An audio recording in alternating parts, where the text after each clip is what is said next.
Tuesday, 20 October 1942. Dear Kitty, my hand still shakes, although it's 2 hours since we had the shock. I should explain that there are 5 fire extinguishers in the house. We knew that someone was coming to fill them, but no one had warned us when the carpenter, or whatever you call him, was coming. The result was that we weren't making any attempt to keep quiet, until I heard hammering outside on the landing opposite our cupboard door. I thought of the carpenter at once and warned Ellie, who was having a meal with us, that she shouldn't go downstairs. Daddy and I posted ourselves at the door so as to hear when the man left. After he'd been working for a quarter of an hour, he laid his hammer and tools down on top of our cupboard, as we thought, and knocked at our door. We turned absolutely white. Perhaps he had heard something after all and wanted to investigate our secret den. It seemed like that. The knocking, pulling, pushing, and wrenching went on. I nearly fainted at the thought that this utter stranger might discover our beautiful secret hiding place. And just as I thought my last hour was at hand, I heard Mr. Coupouis say, "Open the door, it's only me." We opened it immediately. The hook that holds the cupboard, which can be undone by people who know the secret, had got jammed. That was why no one had been able to warn us about the carpenter. The man had now gone downstairs, and Coupouis wanted to fetch Ellie, but couldn't open the cupboard again. In my imagination, the man who I thought was trying to get in had been growing and growing in size until in the end he appeared to be a giant and the greatest fascist that ever walked the earth. Well, luckily everything was okay this time. Meanwhile, we had great fun on Monday. Miep and Hank spent the night here. Margot and I went in Mummy and Daddy's room for the night, so that the Von Santums could have our room. The meal tasted divine. There was one small interruption. Daddy's lamp blew a fuse, and all of a sudden we were sitting in darkness. What was to be done? There was some fuse wire in the house, but the fuse box is right at the very back of the dark storeroom. Not such a nice job after dark. Still, the men ventured forth, and after 10 minutes we were able to put the candles away again. I got up early this morning. Hank had to leave at 8:30. After a cozy breakfast, Miep went downstairs. It was pouring, and she was glad not to have to cycle to the office. Next week, Ellie is coming to stay for a night. Thursday, 29 October 1942. Dear Kitty, I am awfully worried. Daddy is ill. He has a high temperature and a red rash. It looks like measles. Think of it. We can't even call a doctor. Mummy is letting him have a good sweat. Perhaps that will send his temperature down. This morning, Miep told us that all the furniture has been removed from the Von Don's home. We haven't told Mrs. Von Don yet. She's such a bundle of nerves already, and we don't feel like listening to another moan over all the lovely china and beautiful chairs that she left at home. We had to leave almost all our nice things behind, so what's the good of grumbling about it now? I'm allowed to read more grown-up books lately. I'm now reading Ava's Youth by Nico van Zuchtelen. I can't see much difference between this and the schoolgirl love stories. It is true that there are bits about women selling themselves to unknown men in back streets. They ask a packet of money for it. I'd die of shame if anything like that happened to me. Also, it says that Ava has a monthly period. Oh, I'm so longing to have it too. It seems so important. Daddy has brought the plays of Goethe and Schiller from the big cupboard. He's going to read to me every evening. We've started with Don Carlos. Following Daddy's good example, Mummy has pressed her prayer book into my hand. For decency's sake, I read some of the prayers in German. They are certainly beautiful, but they don't convey much to me. Why does she force me to be pious just to oblige her? Tomorrow we are going to light the fire for the first time. I expect we shall be suffocated with smoke. The chimney hasn't been swept for ages. Let's hope the thing draws. Yours, Anna. Saturday, 7 November 1942. Dear Kitty, Mummy is frightfully irritable, and that always seems to herald unpleasantness for me. Is it just a chance that Daddy and Mummy never rebuke Margot, and that they always drop on me for everything? Yesterday evening, for instance, Margot was reading a book with lovely drawings in it. She got up and went upstairs, put the book down ready to go on with it later. I wasn't doing anything, so picked up the book and started looking at the pictures. Margot came back, saw her book in my hands, wrinkled her forehead, and asked for the book back. Just because I wanted to look a little further on, Margot got more and more angry. Then Mummy joined in. "Give the book to Margot. She was reading it," she said. Daddy came into the room. He didn't even know what it was all about, but saw the injured look on Margot's face and promptly dropped on me. "I'd like to see what you'd say if Margot ever started looking at one of your books." I gave way at once, laid the book down, and left the room, offended as they thought. It so happened I was neither offended nor cross, just miserable. It wasn't right of Daddy to judge without knowing what the squabble was about. I would have given Margot the book myself, and much more quickly, if Mummy and Daddy hadn't interfered. They took Margot's part at once, as though she were the victim of some great injustice. Up for Margot. She and Margot always do back each other up. I'm so used to that I'm utterly indifferent to both Mummy's jawing and Margot's moods.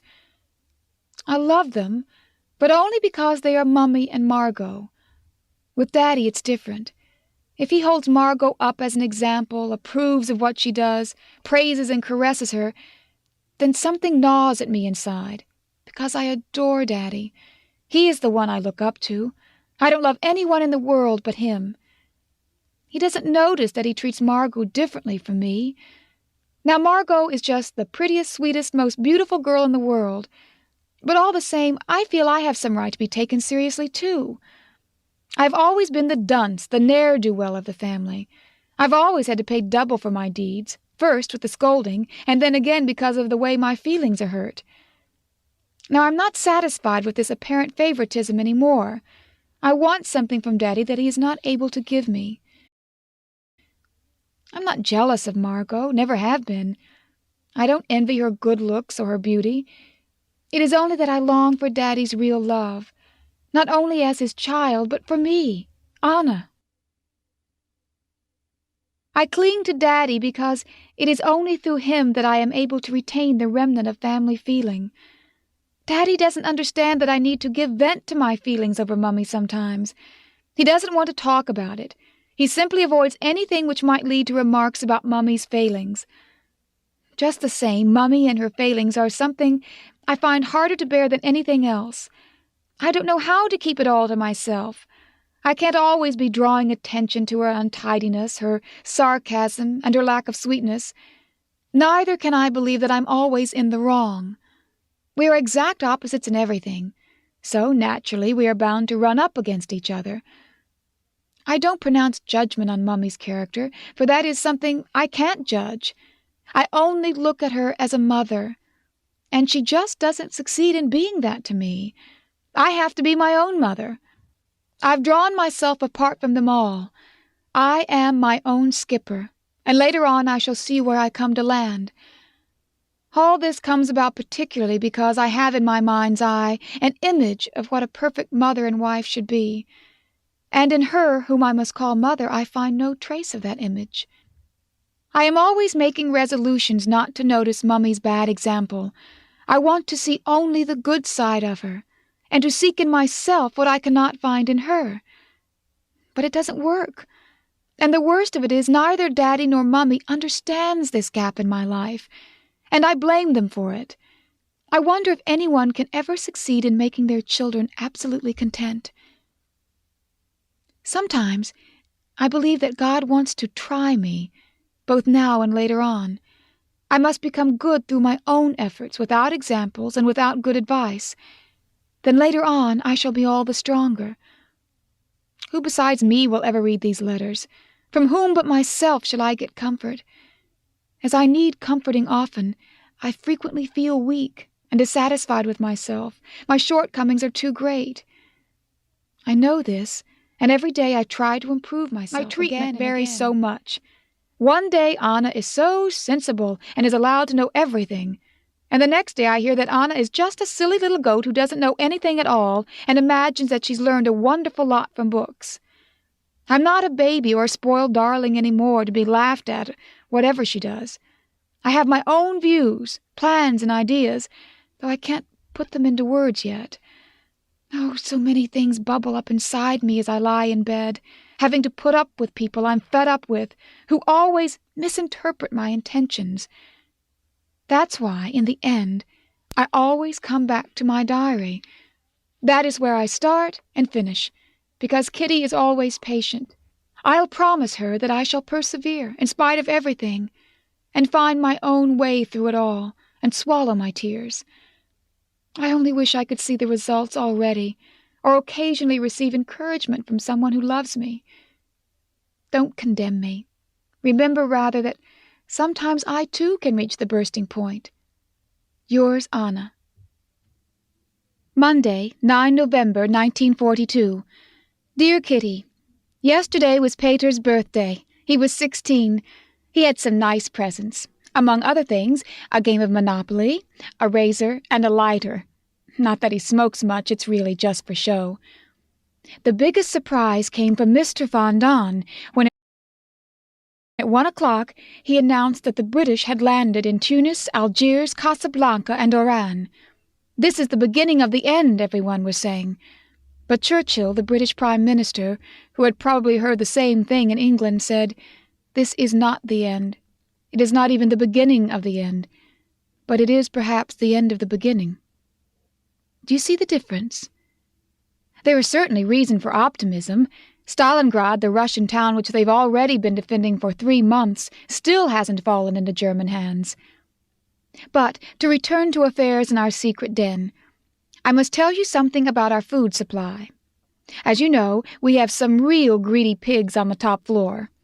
We get our bread from a nice baker, a friend of Coupuis. We don't get so much as we used to at home, naturally, but it's sufficient. 4 ration cards have also been bought illegally. Their price is going up all the time. It has now gone up from 27 florins to 33, and all that for a little slip of printed paper. In order to have something in the house that will keep, apart from our 150 tins of vegetables, we have bought 270 pounds of dried peas and beans. They are not all for us, some are for the office people. They are in sacks which hang on hooks in our little passage, inside the hidden door.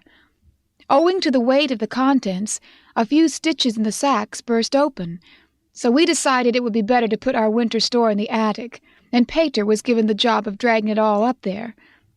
He had managed to get 5 of the 6 sacks upstairs, intact, and he was just busy pulling up number 6, when the bottom seam of the sack split, and a shower, no, a positive hailstorm of brown beans came pouring down and rattled down the stairs. There were about 50 pounds in the sack, and the noise was enough to waken the dead. Downstairs they thought the old house with all its contents was coming down on them. Thank God there were no strangers in the house. It gave Peter a moment's fright, but he was soon roaring with laughter, especially when he saw me standing at the bottom of the stairs like a little island in the middle of a sea of beans. I was entirely surrounded up to my ankles in beans. Quickly we started to pick them up, but beans are so slippery and small that they seem to roll into all the possible and impossible corners and holes. Now, every time anyone goes downstairs, they bend down once or twice in order to be able to present Mrs. Van Daan with a handful of beans. Oh, I'd almost forgotten to mention that Daddy is quite better again. Yours, Anna. P.S. The news has just come over the radio that Algiers has fallen. Morocco, Casablanca, and Oran have been in British hands for several days. Now we're waiting for Tunis. 10 November 1942. Dear Kitty, great news! We want to take in an 8th person. Yes, really. We've always thought that there was quite enough room and food for one more. We were only afraid of giving Coupuis and Crawler more trouble. But now that the appalling stories we hear about Jews are getting even worse, Daddy got hold of the 2 people who had to decide, and they thought it was an excellent plan. It is just as dangerous for 7 as for 8, they said, and quite rightly. When this was settled, we ran through our circle of friends, trying to think of a single person who would fit in well with our family. It wasn't difficult to hit on someone. After Daddy had refused all members of the Van Daan family, we chose a dentist called Albert Dussel, whose wife was fortunate enough to be out of the country when war broke out. He is known to be quiet, and so far as we and Mr. Von Don can judge from a superficial acquaintance, both families think he is a congenial person. Miep knows him too, so she will be able to make arrangements for him to join us. If he comes, he will have to sleep in my room instead of Margot, who will use the camp bed. Yours, Anna. Thursday, 12 November 1942.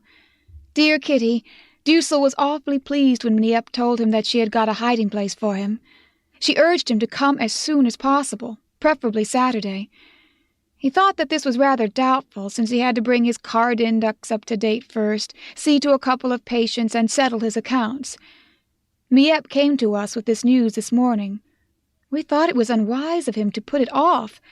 All these preparations entail explanations to a number of people, whom we would rather keep out of it. Miep is going to ask if he can't manage to come on Saturday after all. Dussel said no. Now he is coming on Monday. I must say I think it's pretty crazy that he doesn't jump at the proposal, whatever it is. If he were to get picked up outside, would he still be able to do his card index, settle his finances, and see to his patients? Why delay, then? I think it's stupid of Daddy to have given in. No other news. Yours, Anna.